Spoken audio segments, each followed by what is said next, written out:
J'ai trouvé quelqu'un sur le bord de la route. Je me suis dit bon, On va récupérer. on va la récupérer. On part déjà pour vous montrer le petit déjeuner. Donc on part sur un porridge. On va prendre les flocons d'avoine. J'ai trouvé un escabeau. Tu crois que c'est naturel comme ça? On va se diriger gentiment vers ma petite maison et on va commencer deux petites recettes au moins sur. Donc c'est parti, on se retrouve à la maison. Coucou, donc nous revoilà à la maison. Donc on a tout sorti du panier et donc là on va faire une recette, enfin deux même. On va commencer par le crumble aux pommes. Donc pour ça, là c'est sorti tous nos petits ingrédients. Je vais vous montrer de suite. On pèse pas. On pèse pas? Bon, on fait à l'œil, oh, c'est le crumble dessus, ça va, on fait à l'œil. Allez, on est des pros. Ouais. Donc du coup, on va mettre les flocons d'avoine. On va mettre aussi ceci. Est-ce que tu peux nous expliquer ce qu'est ceci? C'est des protéines croustillantes de soja. Donc ça va vous apporter des protéines et surtout du croustillant. Cool, donc c'est ce qu'on voulait pour le crumble. Un petit peu d'arôme de vanille, un petit peu de cannelle. Et pour coller un peu le tout, on va prendre la purée d'amande complète. On va mettre aussi un peu de sirop d'agave. T'es d'accord? Oui. Je dis pas de bêtises. Et le chocolat Van Houten, ce sera pour une autre recette. On se pose la question si on mixe ou on mixe pas. Mais non, c'est pas la peine. On se l'attente. Voilà, l'idée du crumble, c'est que ce soit un peu croustillant par-dessus. Moi, je ne mixerai pas. Okay. On est sûr des ingrédients qu'il y a à l'intérieur, mais on n'est pas sûr de réussir la recette. En termes de proportion et tout, on n'est pas certaine. Non, mais bon, on va tenter. On va tenter. Un petit peu parce que c'est fort. Tu me dis stop parce que c'est toi qui n'aime pas. Non, vas-y, c'est bon. Comme ça? Ouais, comme c'est chauffé et tout, tu peux. Un peu d'arôme vanille. Un petit peu d'arôme vanille. L'arôme, c'est fort. Oui, mais moi j'aime bien la vanille. J'aime bien les amandes aussi. Bon, en termes de quantité, par contre, on n'est pas, pas au point. Donc, on va mettre 3 cuillères. Bon, c'est toi la diète, hein. Tu dois savoir les quantités. Point trop d'infos. Je suis pas cuisinière. Hein. Point trop d'infos. On est d'accord. On a épluché 4 belles pommes. Oui. Et donc, on va les couper pour les mettre dans le plat qu'il y a juste ici. Et on va arroser d'un petit jus de citron. Corse bio, non traité. Tant qu'à faire. Et ensuite, ça passera au four. Bon, le crumble, c'est bête au chou.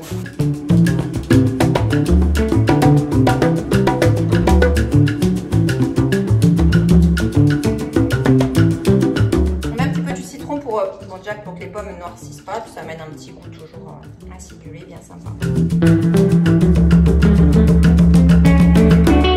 Il y a du gourmand, il y a du croquant, il y a tout. Hein. Il y a tout ce qu'il faut.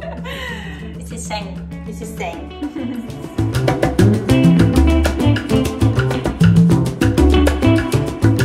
Du coup, 180 degrés. Hop. Enfin, on va surveiller, mais on va mettre 30.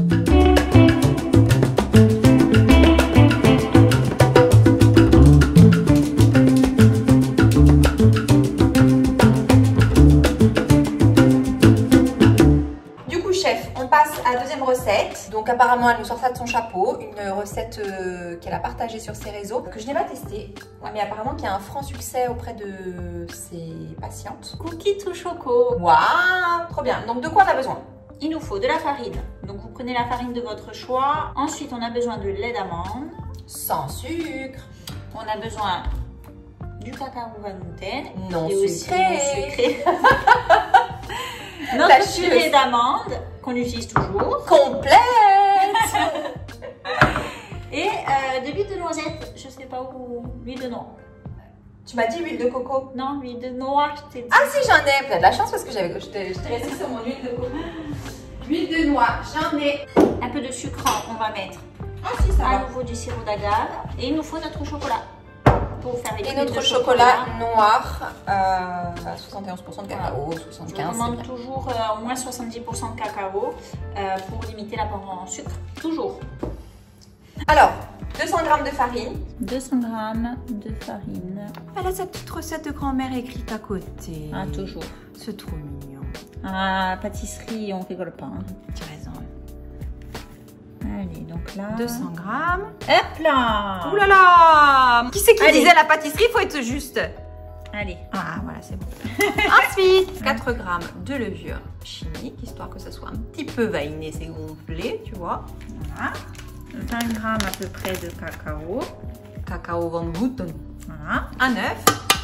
Sans la coquille, si possible. Bah oui, quand même. Ça porte le croquant, hein, sinon. 40 grammes d'huile. de noix. Donc tu mets combien de purée d'amande complète? À peu près 40 grammes. Et 30 grammes de sirop d'agave. Pâte à cookies. On travaille à la main. On prend le chocolat.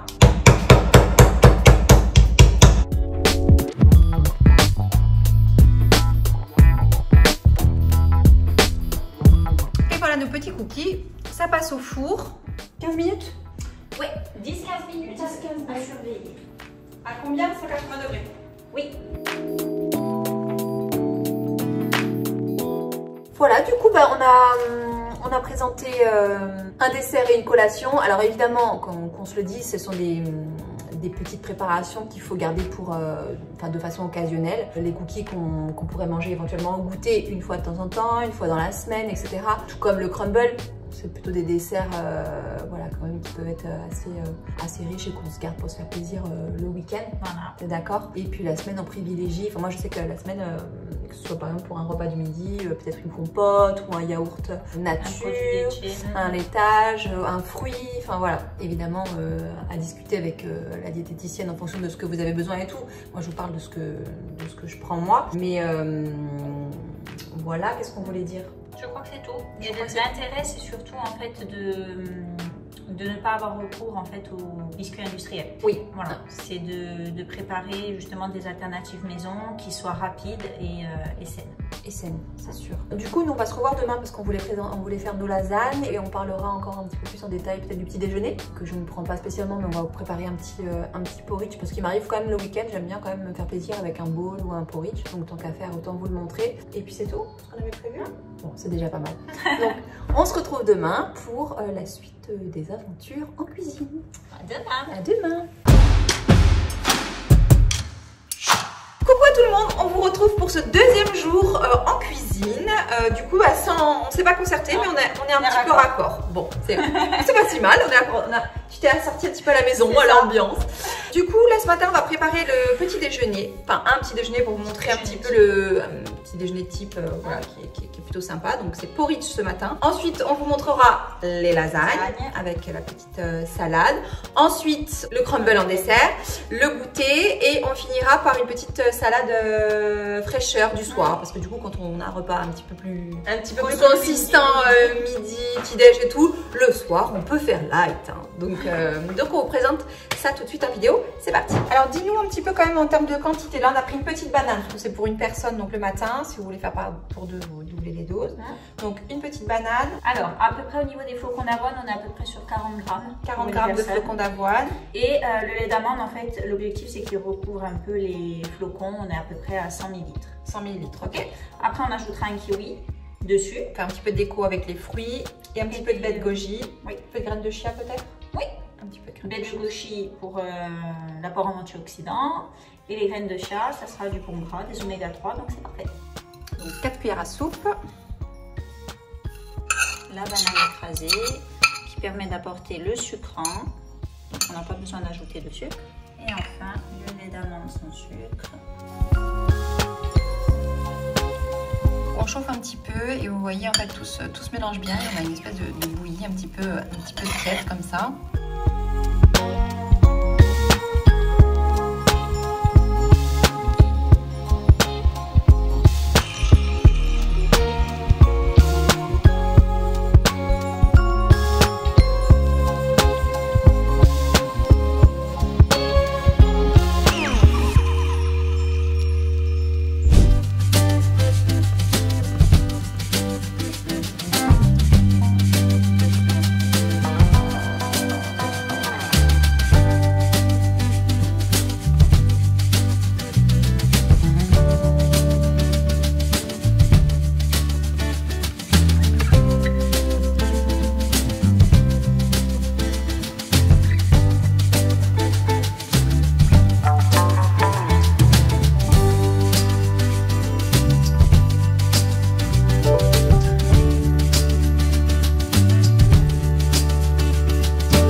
Les petites salades fraîcheurs que généralement on mange le midi avec mon mari quand les enfants sont à l'école. On On essaye de varier, évidemment c'est pas toujours comme ça, pas toujours celle-ci, mais en tout cas visuellement c'est toujours assez joli. Et d'ailleurs c'est souvent mon mari qui les prépare parce que moi voilà, souvent le matin je travaille, lui il travaille plutôt l'après-midi, donc du coup c'est lui qui fait, il aime bien, il prend plaisir. C'est un petit peu moins bien fait, je dois bien vous l'accorder, mais quand même franchement il se débrouille super bien. À chaque fois que vous voyez que je poste des petites salades en story, c'est lui souvent qui les fait et c'est chouette parce que moi ça me plaît. Et ça me plaît encore plus quand il prend plaisir à faire une jolie petite déco, une jolie association et tout, c'est trop chou. Donc voilà, je vous avais promis la petite salade fraîcheur, j'en ferai un petit peu plus régulièrement pour vous montrer un peu les recettes. Et nutritionnellement parlant, cette petite salade elle est pas mal, donc elle est assez complète par contre, puisqu'on a déjà l'apport du fruit avec le pamplemousse, on a déjà du fromage blanc dedans, on a l'apport de céréales avec le petit pain de seigle ici, les protéines avec les œufs, les céréales aussi avec le quinoa que j'ai rajouté là, donc on a quelque chose d'assez complet. Donc voilà, ça c'est plutôt cool pour un repas du midi ou même du soir. L'été, c'est agréable de manger des petites salades fraîcheur comme ça. Je vous avais promis une petite recette de salade fraîcheur, la voici. J'espère qu'elle vous a plu. Donc là, on passe à la préparation de lasagne. Olé. Donc c'est réhydratation des protéines de soja avec de l'eau chaude, donc dans 10 minutes, enfin 10 minutes dans de l'eau chaude.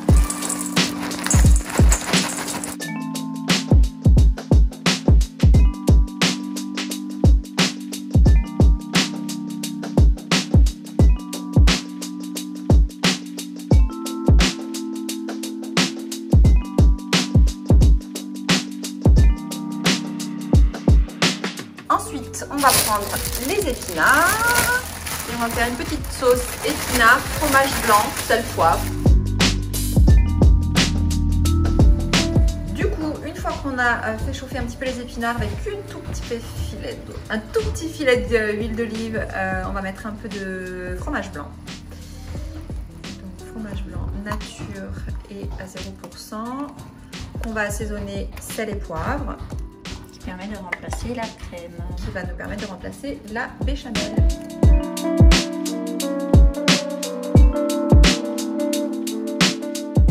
Alors moi souvent dans les quiches tout ça je mets du soja cuisine. Toi tu pensais à autre chose? Oui, on peut mettre aussi le skyr. Il fonctionne très très bien. Donc ça c'est riche en protéines. Le skyr c'est un peu épais, un peu plus pâteux. Et du coup ça lie bien les œufs, tout ça. Au niveau de l'appareil, oui, ça fonctionne très très bien et il est 0% de matière grasse. Donc il peut très bien remplacer la crème dans ce type de préparation.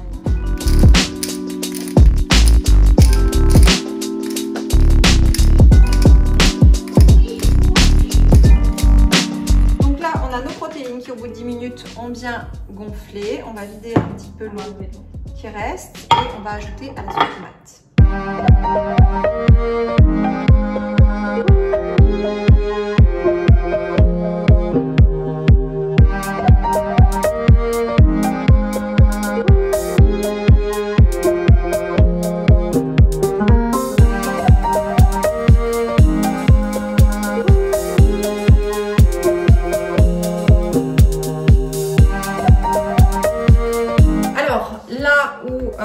On devrait finir avec un petit peu de fromage râpé ou de parmesan ou de mozzarella ou de trucs comme ça. On a une petite astuce d'Amélie qui est... Alors, on va mettre de la levure maltée. C'est de la levure de bière avec du malt. Et ça permet en fait de donner le petit goût un peu fromage qu'on cherche. C'est vrai que ça sent un petit peu le fromage. C'est vrai. Et ça fonctionne très bien. D'ailleurs, les personnes véganes utilisent ça en substitut du fromage. C'est parti du coup au four, 200 degrés pendant environ 30 minutes à surveiller. Du coup, on voulait juste faire un dernier petit point sur l'apéritif parce que quand même, c'est important. On a préparé 2-3 petites choses qui sont sympathiques, qui sont croquantes sous la dent parce que souvent c'est ce qu'on recherche dans l'apéro, qui sont quand même assez diététiques. Donc évidemment tout ce qui est crudité, t'es d'accord? Oui. Chou-fleur, carotte, brocoli, peu importe. Voilà, c'est toujours très bon. Pas forcément avec de la sauce, moi j'adore les manger comme ça. Dès que ça croque sous la dent comme ça, je trouve que c'est très sympa. Tout ce qui est fruits secs un petit peu. Donc là c'est des chips. Des chips de pommes, donc hyper bon. On peut mettre aussi tout ce qui est amandes, noix de cajou, tout ça sans sel. Toujours sans sel. Et on fait attention à pas en prendre énormément parce que généralement c'est une petite poignée quand même par jour. Oui. Donc on essaye d'y aller mollo sur ça. Et puis ça c'est des lupins, donc c'est pareil, ça croque un petit peu sous la dent. C'est conservé dans des petits bocaux, mais c'est bien de les rincer avant de les utiliser parce que c'est conservé dans le sel, etc. Donc on les rince bien. Et t'as pas une autre petite astuce aussi qui était sympa? Mais les lupins en fait ça fait partie des légumineuses, donc ça apporte aussi pas mal de protéines et de fibres, donc c'est très intéressant. Et tu parlais des fèves? Et oui, il y a les fèves de soja aussi qui sont très intéressantes parce que justement elles sont riches en protéines, donc c'est parfait. Et donc le kombucha, le fameux, et on va trinquer tout de suite parce qu'on est hyper satisfait de nos plats. Voilà. Et en espérant que cette vidéo vous aura plu, et si ça vous plaît, mettez un petit pouce vers le haut, mettez-nous un petit commentaire pour nous encourager. À ce moment-là, on pourra en faire plus régulièrement sur des sujets qui peuvent éventuellement vous intéresser. Ce serait plutôt cool. En tout cas, nous on a pris plaisir à la faire, donc ça peut être le début d'une nouvelle aventure culinaire. Voilà. Titi.